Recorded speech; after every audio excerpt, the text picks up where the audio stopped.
It was a cold Wednesday afternoon in Minneapolis, Minnesota. The Smith household appeared to be all calm and peaceful despite what had happened just mere days before. The Smiths were no strangers to strange occurrences. They had to throw out a singing refrigerator that had been with the family for years. Apparently that fugly slut's name was Miranda, and she was sleeping around with Johnny's dad. Miranda went bye-bye because she also tried consuming the family cat. Johnny was only .75 to 6 years old. The bitch barely knew how to walk, and he was already fighting an uphill battle with baby depression. Johnny had started eating his feelings. He turned to sugar to ease the pain. He would sit in front of the cupboard eating handful after handful of sugar until one day Johnny ate too much.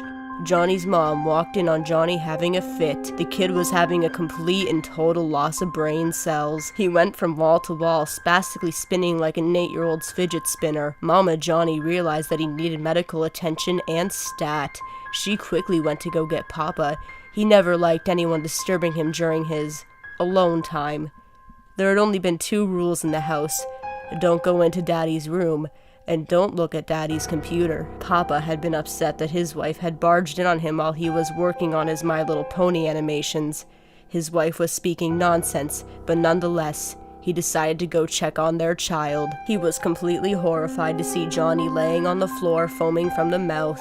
They instantly contacted 911. The ambulance showed up and loaded Johnny onto a special-made stretcher from Babies R Us. The entire ride was one filled with dread and anxiety. Johnny had fleeting consciousness. During his waking moments, he would say, "Baby shark do do do do do do do," and babble about a daddy finger. The daddy's finger statement launched a full police investigation, but that's a story for later.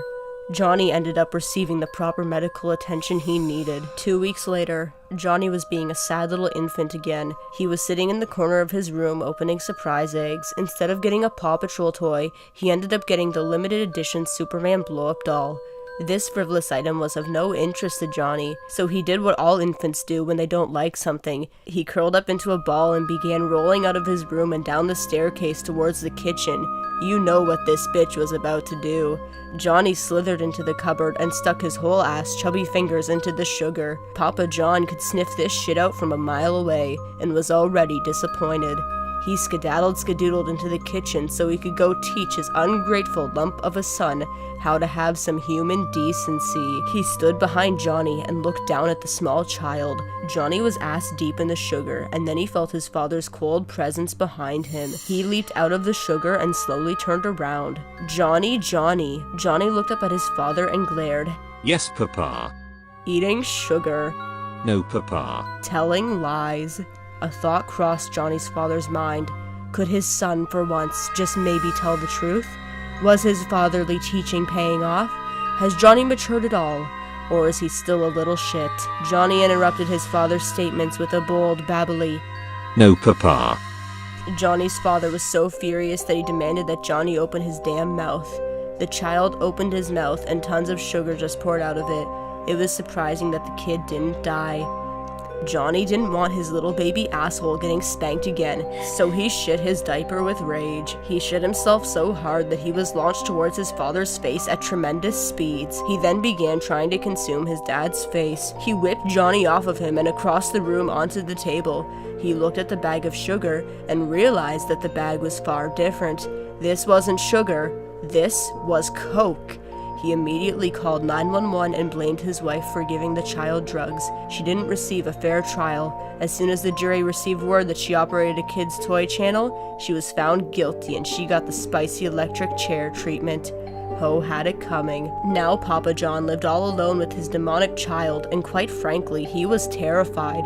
Johnny never stopped taking sugar. He had developed a serious addiction to the substance, and that is no joking matter. Sometimes Johnny would turn his head all the way around and spider crawl on the ceiling. Papa John spent most of his time locked in his room doing work as to not disturb the child. As he was watching behind the meme, he heard his son scream from the kitchen. The house went completely silent. Johnny said in a beckoning tone. Reluctantly, Papa proceeded towards the kitchen. As he stepped in there, he saw Johnny, and nothing looked off about him.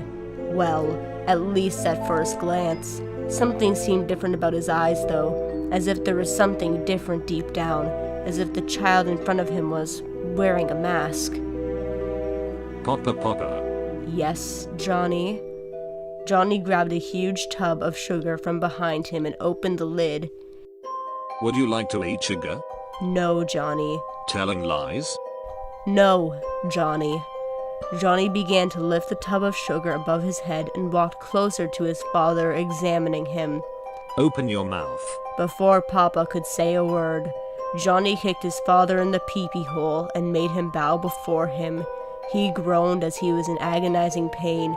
Johnny forced open his dad's mouth and poured the entire contents of the sugar into his mouth. He began to have trouble breathing and realized that it wasn't sugar at all. It was cleaning product. He looked up at his son. I tell lies, Papa. Papa manages to choke out an, I know. I am not who you think I am. Johnny smiles as his father struggles to keep breathing, just struggling to keep his eyes open. He asks his son his last question, his very last words. Then who are you? I am the creator.